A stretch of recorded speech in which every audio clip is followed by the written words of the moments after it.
ასე ხდება, ომი არის ეს. ომი არ არის რაღაც. კიდევ ერთხელ ვიტყვი ფილოსოფიური მაქსიმები წესიერებაზე. არა, ჩემო კარგებო. არც წესიერი ქცევა არ არის ომი.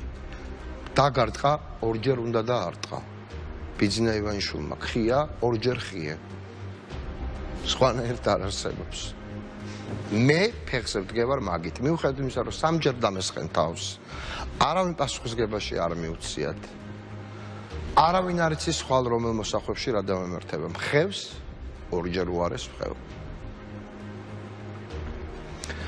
რაზეა მზად ოპოზიცია და არის თუ არა საერთოდ რამისთვის მზად. როგორია მათი მოდუს ოპერანდი. ანუ მოქმედების მანერა და გეგმა. და დავბრუნდეთ სტუმრებთან ერთად, ოპოზიციის ლიდერებთან, რომელსაც ვკითხავ, ბოლო-ბოლო არიან რამისთვის საერთოდ მზად და როგორია მათი მოდუს ოპერანდი. მადლობთ. ეხლა კი ვკითხოთ ოპოზიციას, რას აკეთებენ, რას აპირებენ, სად არიან საერთოდ, სასივში აქვთ თავი ჩაყოფილი, გვერდით ღომი აქვთ მიდგმული, თუ ამოყოფილი აქვთ უკვე და რამეს გეგმავენ. დავიწყებ ქალბატონი ბურჯანაძით. მოგესალმებით. მოგესალმებით. მაშა ასე, საცივში გაქვთ თავი, თუ ამოყოფილი? არა, მე კარგი ხანია უკვე საცივიდან თავი ამოვყავი და ძალიან დიდი იმედი მაქვს, რომ დანარჩენებიც იგივე, ესე ვთქვათ, სტატუსში არიან, იმიტომ რომ ამჩნევთ ამის. არა, ვერ ვამჩნევ და ამიტომ ვთქვი, რომ იმედი მაქვს მეთქი და რა ჩაუდეს და ჩასვეს. ქალბატონი თაკო. რა არის გეგმა? საცივიდან თავი ამოყოფილია, დიდი ხანია, ცოტა ხანია. არ მყოფ ხოლმე საცივში. არ გიყვართ? არა. არ მიყვარს ზოგადად. ხატია, შენ რას ფიქრობ, რა გეგმაა? არსებობს გეგმა. მე მეგონა ჯერ ეს კითხვა იქნებოდა საცივიდან ამოვყავი თუ არა. ნუ ეს კითხვა უკვე. არა, მე მინდა გითხრათ, რომ ჩემს არც ახალი წელი ყოფილა, იმიტომ რომ ახალ წელს არა, შენ არ გაქვს შტაბ-ჭრება ოპოზიცია საცივში აქვს. მაგაზე გეტყვით. აი, მითხარ შენ შტაბ-ჭრება. არა, მე ახალ წელს ხოლმე ციხესთან შევხვდით ჩვენ და ამიტომ არა. ზოგადად შეხოხები რასაც გულისხმობს. მე გულისხმობ იმას, რომ ჩვენ საცივში არა, უფრო ნაკლებად უნდა გამოვიდეთ სატელევიზიო სივრციდან, ჩემი აზრით. ეხა შენ რომ ეთერი რომ მიქავდეს მე მახსოვს შენი წაყვანილი ეთერები მოდი რა და ეხლა ზუსტად გავიხსენებ იმ ეთერებს რომელიც არის შენი თქვენობით და გაგესაუბრები და წარმოვიდგენია ეხლა გეჯდეს რომელიმე ოპოზიციის ლიდერი და ბიჭო საცივიდან თავი ამოყავიო რო ეთქო შეხარ ოპოზიციის ლიდერი და ხო და ეხლა მითხარით აბა რას აკეთებთ იმისთვის რომ ახალი არჩევნები დაინიშნოს კარგი დამისვი დამისვი. არ დავასრულებთ ამ თემას. ხო, დამისვი და მე მოგიბრუნე. როდემდე ფიქრობთ, რომ რუსთაველის აქცია არის საკმარისი. სხვა რის გაკეთებას აპირებთ. გავიგეთ უცხოეთში რომ დადიხართ. გავიგეთ არაღიარების პოლიტიკა, გავიგეთ ეს ყველაფერი, მაგრამ ქვეყნის შიგნით ქალბატონო ინგა, რას აპირებთ? არ გვაინტერესებს რუსთაველის აქციები, იმიტომ რომ მიმდინარეობს ისედაც.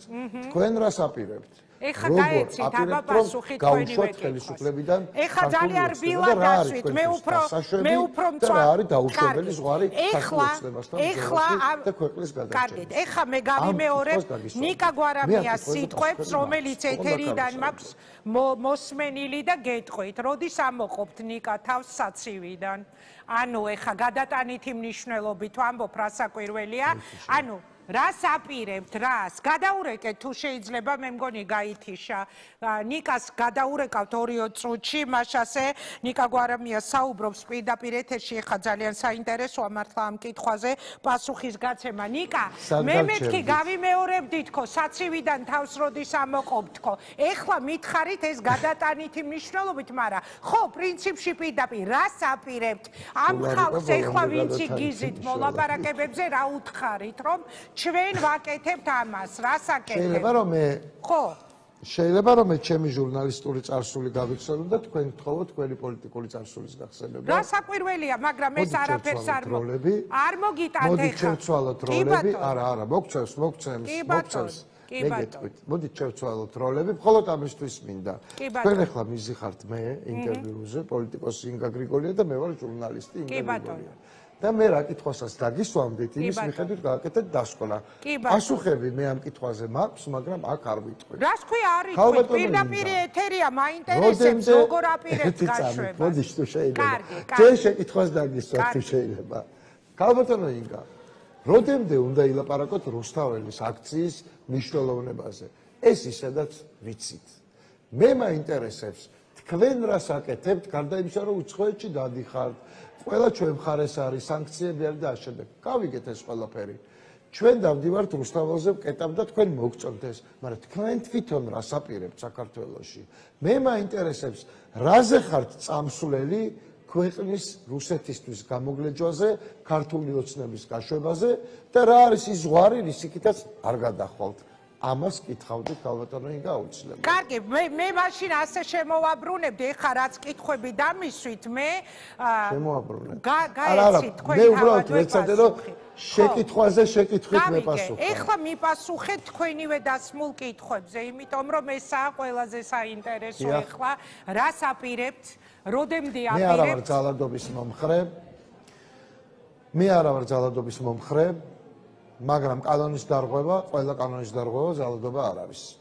მე ვარ კატეგორიული მოწინააღმდეგე ძალადობის, მაგრამ კანონები არ იწერება მხოლოდ ჩვენთვის. ქართული ოცნება დღეს გამოდის კანონების მწერლად და არა შემსრულებლად. ანუ მე რომ მიტინგის მოწყობა მინდა და სადღაც გადავკეტავ გზას, ამის გამო თურმე უნდა დავჯარიმდე. ფორმალურად კი ბატონო, მაგრამ ხელისუფლებას ვინც მიიტაცებს კონსტიტუციურად, იმას რა უნდა მოვიდეს, ხო არ იკითხეთ. ციხეში უნდა აღმოჩნდეს და აღმოჩნდება. პირდაპირ გეუბნები. მე ვარ გამბედავი ადამიანი, გამბედავი რას, ანუ არ გულისხმობ, რომ სხვები გაუბედავები არიან. მე ხისტი კაცი ვარ. მე მგონია, რომ სამშობლოს გადასარჩენად ყველაფერი მოსულა ძალადობის გარდა. და მე გულწრფელად გეუბნებით. არავითარი ახალი არჩევნები, არავითარი ახალი მოლაპარაკებები. გარდა იმ ვითარებისა, როდესაც ხოცები ნიშნავენ ახალ არჩევნებს ახალი ადმინისტრაციით და ყოვლად მიუკერძოებელი ვითარებით, სასამართლოს ჩათვლით, ჩემთვის აბსოლუტურად საინტერესო არ არის. აბსოლუტურად საინტერესო არ არის. მე წავალ ამაზე ერთადერთ შემთხვევაში, თუ გარანტიას დავინახავ, რომ ნიკა მელია მოიგებს მერის არჩევნებს, ადგილობრივს და საპარლამენტო არჩევნებს მოიგებს გაერთიანებული ოპოზიცია.